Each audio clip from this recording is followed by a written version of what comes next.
Welcome back once again friend हमारे इस प्यारे से प्लेटफॉर्म पे जिसका नाम है त्रिशांत एकेडमी। दोस्तों मैं आज आपका मिश्रा सर लेके आया हूं one of the most important and one of the most important topic of the chapter. दोस्तों चैप्टर आपका है स्ट्रक्चर ऑफ एटम और दोस्तों उसका टॉपिक है रदरफोर्ड मॉडल ऑफ एटम। दोस्तों हमने बेसिक कवर कर लिया है कि आखिरकार स्ट्रक्चर ऑफ एटम में क्या क्या चीज पढ़नी है और कैसे कैसे पढ़नी है, क्यों इंपॉर्टेंट है और किस तरीके से क्वेश्चन अराइज हो सकता है। दोस्तों इसका पहला पार्ट हमने कवर किया था जिसमें आपको बताया था मैंने कि J Thomson model of atom क्यों इंपॉर्टेंट है, किस तरीके से क्वेश्चन अराइज होता है और उन्होंने कहां तक की डिस्कवरीज के बारे में हमें बताया था। दोस्तों रदरफोर्ड जो थे ये नेक्स्ट साइंटिस्ट हमारे इस स्ट्रक्चर ऑफ एटम में की फील्ड में आए थे जिन्होंने हमें बहुत सारी चीजें जानकारी दी हैं स्ट्रक्चर ऑफ एटम के बारे में कि कैसे क्या क्या होता है उसमें, एटम्स के स्ट्रक्चर में कौन कहां पे होता है ना। तो ये सारी चीजें हम डिटेल में एनालिसिस करते हैं थोड़ी देर में। दोस्तों स्टार्ट करने से पहले मेरी आपसे रिक्वेस्ट है कि जितने भी न्यू लर्नर्स हमारे इस प्लेटफॉर्म पे जल्दी से आइए, नोटिफिकेशन बेल को प्रेस कीजिए, साथ ही साथ सब्सक्रिप्शन आइकन को भी प्रेस कीजिए। और दोस्तों मैं आपको ये बता दूं कि अगर आप सब्सक्रिप्शन मीन्स है कोई प्लान लेना चाहते हैं, हमसे जुड़ना चाहते हैं, ऑफलाइन क्लास में जुड़ना चाहते हो या ऑनलाइन के किसी बैच में जुड़ना चाहते हो तो जल्दी से जाइए हमारे वेबसाइट पे विजिट कीजिए। जो वेबसाइट आईडी है दोस्तों वो मैं आपको बता दूं कि वो आईडी हमारी है www.trishanthacademy.in। दोस्तों ये आपकी एक आईडी है जो आपको नीचे शो कर रही होगी, इस वीडियो के नीचे शो कर रही होगी और डिस्क्रिप्शन पे भी आपको नंबर ऑफ तरीके दिखा देंगे आपको इस तरीके से पहुंचने का। और दोस्तों हमारा इंस्टाग्राम पेज भी है, वहां पे भी आप जा सकते हैं, वहां पे भी हमको फॉलो कर सकते हैं। आपको अपडेटेड और करंट अफेयर की न्यूज परमानेंट मिलती रहेगी। अगर आप चाहते हैं कि हमसे जुड़ना चाहें तो आप हमको फॉलो कर सकते हैं। ठीक है दोस्तों, चलिए दोस्तों वीडियो स्टार्ट करते हैं। देखिए हमारी बात हुई थी यहाँ पे कि रदरफोर्ड मॉडल ऑफ एटम। दोस्तों देखिए पहले पार्ट में मैंने आपको बताया था कि जो J Thomson model of atom है उसका एक पर्टिकुलर निकनेम है ना। सिमिलरली इसी तरह हमारे रदरफोर्ड मॉडल ऑफ एटम का भी एक निकनेम है और दोस्तों वो निकनेम ही इस मॉडल की ही सबसे खास बात है। क्या वो निकनेम ये है दोस्तों कि निकनेम का नाम है अल्फा पार्टिकल स्कैटरिंग एक्सपेरिमेंट।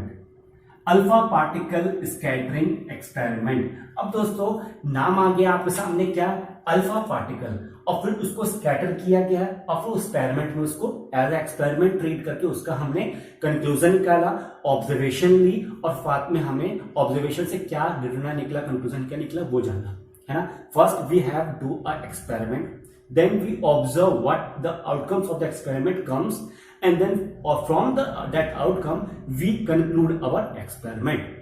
समझ में आया दोस्तों। तो ये तीन स्टेज है, आपको तीन स्टेज समझनी है। पहली क्या समझना है आपको कि हमने क्या एक्सपेरिमेंट किया, दूसरा समझना है दोस्तों कि क्या उसमें से ऑब्जर्वेशन आई, ठीक है, तीसरा दोस्तों समझना है कि उसमें से क्या कंक्लूजन निकला, ठीक है, और दोस्तों लास्ट क्या आता है आपको पता है क्या, ड्रॉबैक्स, है ना। तो आपको चार चीजों में ये स्टेप पकड़ना है। ये रदरफोर्ड मॉडल ऑफ एटम अगर एग्जाम में आता है दोस्तों तो वो 5 नंबर से नीचे का नहीं आएगा और वो लॉन्ग क्वेश्चन में ही आएगा। और अगर दोस्तों आ गया तो आप समझिए आपके लिए वो लकी ड्रॉ हो गया, आपके लिए वो एक चमत्कार हो गया भगवान का, क्योंकि बहुत ही इजी चैप्टर है, बहुत इजी टॉपिक है ये। ठीक है, देखिए आपको 4 स्टेज कवर करने हैं। पहले एक्सपेरिमेंट क्या है, ऑब्जर्वेशन क्या है, कंक्लूजन क्या हुआ और ड्रॉबैक क्या हुआ। दोस्तों हम वन बाय वन सारी चीजों को हम देखेंगे और सारी चीजों को हम समझेंगे। दोस्तों टॉपिक को स्टार्ट करने से पहले सबसे पहले मैं आपको यह समझा दूं कि हम एक्सपेरिमेंट तो कर रहे हैं, अल्फा पार्टिकल का यूज कर रहे हैं, लेकिन अल्फा पार्टिकल होता क्या है, हम उसका कहां पे यूज करेंगे, कैसे यूज करेंगे, वो चीज इंपॉर्टेंट है। एक्सपेरिमेंट करना तो अलग चीज है ना। सबसे पहले आप ये समझिए कि what are the alpha particle. Alpha particles क्या होते हैं। सबसे पहले दोस्तों अल्फा पार्टिकल्स क्या है मैं आपको यह बता दूं कि यहां पे नोट डाउन कर लीजिए आप कि अल्फा पार्टिकल्स आर हाईली क्या, हाईली पॉजिटिव चार्ज पार्टिकल। ये क्या है, हाईली पॉजिटिव चार्ज पार्टिकल्स होते हैं। और दोस्तों इनको जनरेट कैसे किया जाता है, दे आर इमिटेड इमिट होते हैं, they are emitted from radium, ठीक है, रेडियम,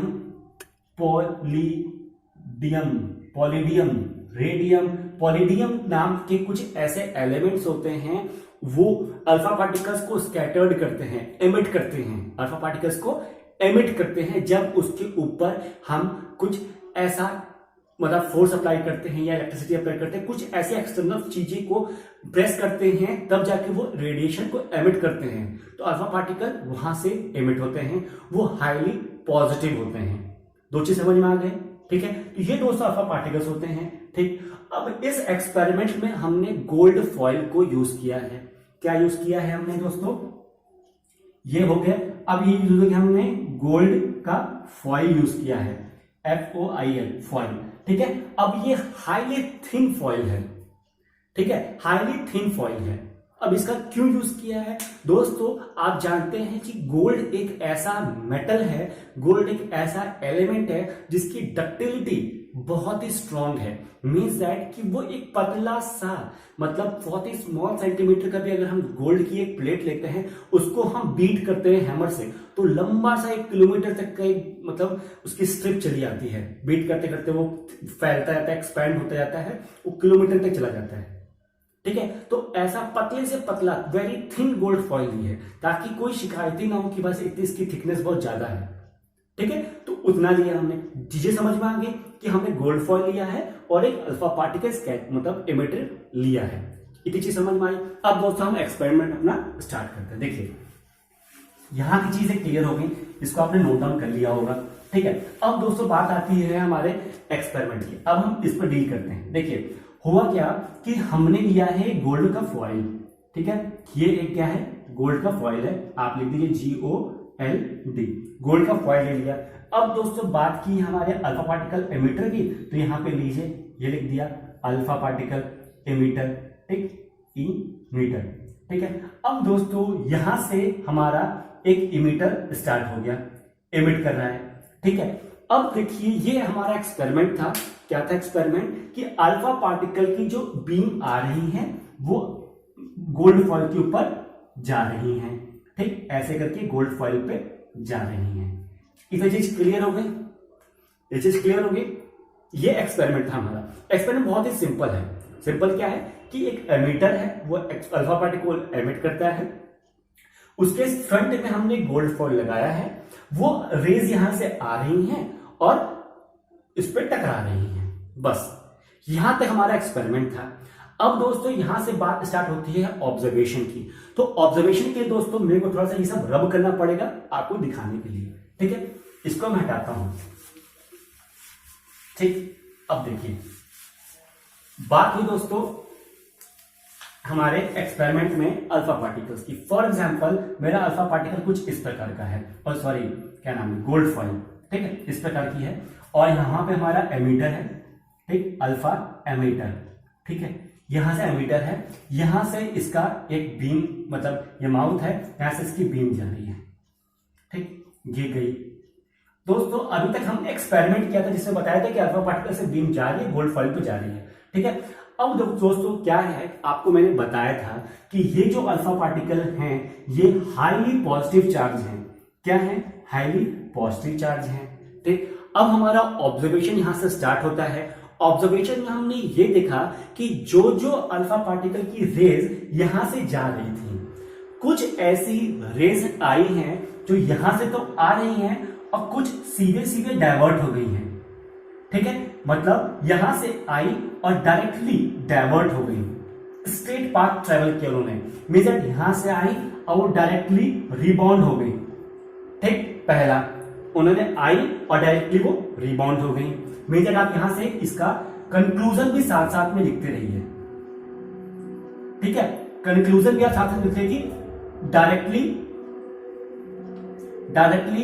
रिबाउंड, ठीक। कुछ some rays are directly rebound. Second दोस्तों कि कुछ रेज तो आ रही है लेकिन एट अ सर्टेन एंगल पे, ठीक है, ये भी आई और वापस चलेंगी, तो सर्टेन थीटा मतलब सर्टेन एंगल पे वो रिबाउंड हुई, ठीक है, सम थीटा पे सम रेज रिबाउंड हुई। ठीक है, ये चीज समझ में आई। अब दोस्तों ऐसा भी हुआ है कि कुछ रेज आई और वो क्रॉस हो गई, इस गोल्ड फॉइल से क्रॉस हो गई। तो थर्ड हमारा क्या हुआ कि सम रेज क्रॉस गोल्ड फॉइल।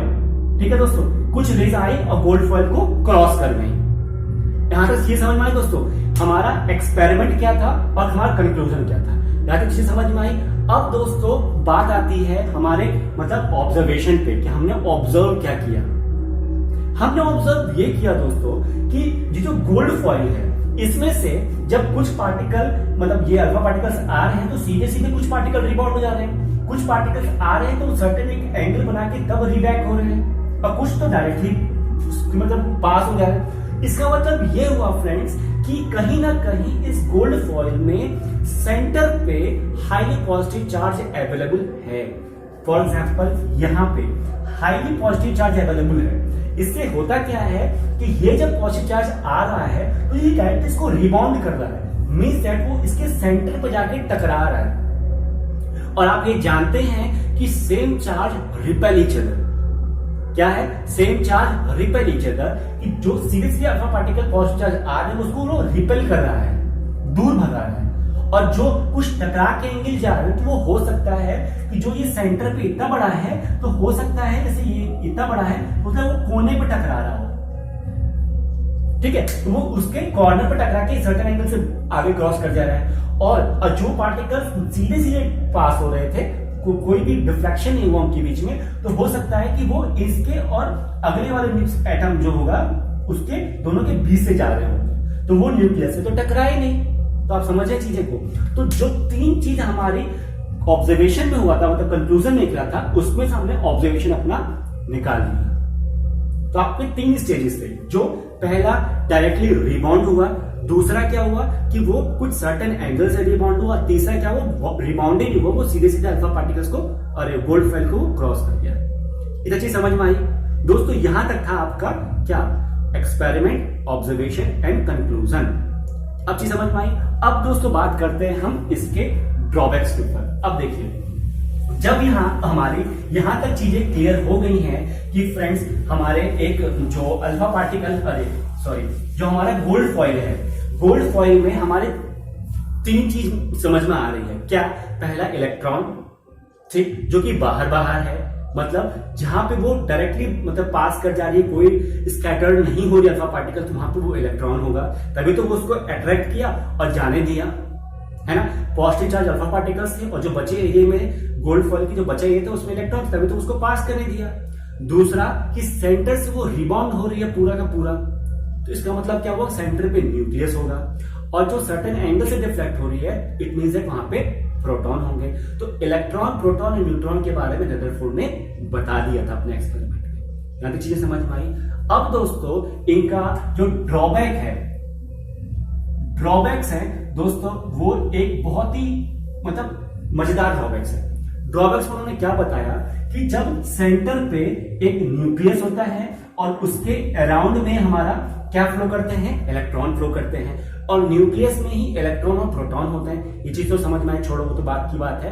यहाँ पे पॉजिटिव चार्ज रहता है और इधर उधर नेगेटिव चार्ज रहते हैं, ठीक है, वो रिवॉल्व कर रहे होते हैं। दोस्तों इन्होंने ये बताया कि electrons are revolving around the nucleus, ये बताया उन्होंने, ठीक है। उनका डायग्राम कुछ ऐसा था, अगर आप एनसीईआरटी बुक में देखेंगे तो ये उनका डायग्राम ऐसा बनेगा, ये ऐसा है एक पाथ, ये पाथ ऐसा है, एक पाथ ऐसा है ना। ये बताया था उन्होंने, बताया अपने पार्टिकल्स में बताया कि ये एक सर्टेन ऑर्बिटल्स में ट्रेवल करते हैं, यहां तक इन्होंने बताया था, ठीक है। अब दोस्तों इनका ड्रॉबैक ये ध्यान से सुनिएगा कि जब भी कोई इलेक्ट्रॉन न्यूक्लियस के अराउंड रिवॉल्व करते हैं फ्रेंड्स, तो होता क्या है, उनको बोला जाता है एक्सेलरेटेड इलेक्ट्रॉन। क्या बोला जाता है? Accelerated electron. मींस दैट कि जब भी कोई इलेक्ट्रॉन जब भी यहां से कोई ट्रेवल करता है तो दोस्तों एक वो इस पाथ में ट्रेवल करेगा, ये आप देख रहे हैं स्पाइरल पाथ में ट्रेवल करेगा इलेक्ट्रॉन न्यूक्लियस के अराउंड, तो ये ट्रेवल कर रहा है। ड्रॉबैक ये है कि जब वो स्पाइरल पाथ के अराउंड ट्रेवल कर रहा है, सर्कुलर पाथ के अराउंड ट्रेवल कर रहा है, तो वो स्पाइरल कैसे हो गया? तो दोस्तों अभी मैंने क्या वर्ड बोला, वो एक्सेलरेटेड इलेक्ट्रॉन है, तो उनका एक्सेलरेशन होगा। एक्सेलरेशन होगा तो कुछ टाइम ऐसे आएगा जब उनकी वेलोसिटी डिक्रीज होगी, और जब उनकी वेलोसिटी डिक्रीज होगी फ्रेंड्स, तो वो जो आपकी स्पीड है, सर्टेन स्पीड में वो ट्रेवल कर रहे हैं, धीरे धीरे स्पीड डिक्रीज होगी। स्पीड डिक्रीज होगी फ्रेंड्स, तो वो धीरे धीरे न्यूक्लियस के पास आएंगे और आके वो न्यूक्लियस पे डिप हो जाएंगे। लेकिन ऐसा तो होता ही नहीं है। अगर इलेक्ट्रॉन न्यूक्लियस के आके पे डिप हो गए तो फिर मतलब क्या हुआ? ये तो अपोजिट चार्ज है ना, तो रिपल करेगा ना, मतलब अट्रैक्ट करेगा। एक्साइटेड है, अट्रैक्ट कर रहा है। लेकिन हमने क्या बोला कि इलेक्ट्रॉन तो न्यूक्लियस के अराउंड रिवॉल्व करता है। तो दोस्तों यही इनका ड्रॉबैक था। ड्रॉबैक समझ में आया दोस्तों? इनके ऑब्जर्वेशन, कंक्लूजन, एक्सपेरिमेंट्स आपको सबसे पहले बताया था, और ड्रॉबैक्स। अब इसी ड्रॉबैक्स को दूर करने के लिए हमारे पास आते हैं Niels and Bohr model of an atom, जो कि आपको बताएंगे कि एटम जो रिवॉल्व करता है वो सर्टेन ऑर्बिट में रिवॉल्व करता है, और उनका एक सर्टेन शेल होती है, नाम होता है, उनकी एनर्जी लेवल होती है। दोस्तों उसको हम कवर करेंगे नेक्स्ट वीडियो में, और नेक्स्ट वीडियो बताएंगे। तो आशा करता हूं कि आपको रदरफोर्ड मॉडल ऑफ एटम अच्छी तरीके से समझ में आया होगा, आपने अच्छी तरह से इसको ध्यान दिया होगा। और अगर दोस्तों थोड़ा सा भी कुछ भी डाउट आता है तो प्लीज मुझे बताइएगा, मैं आपके इस डाउट को क्लियर करूंगा। ठीक है दोस्तों, वीडियो कैसा लगा ये भी बताइए, एक लाइक कीजिए, जितना हो सकता है उतना अपने फ्रेंड सर्कल में शेयर कीजिए। तब तक दोस्तों टेक केयर, बाय बाय, मिलते हैं नेक्स्ट वीडियो में।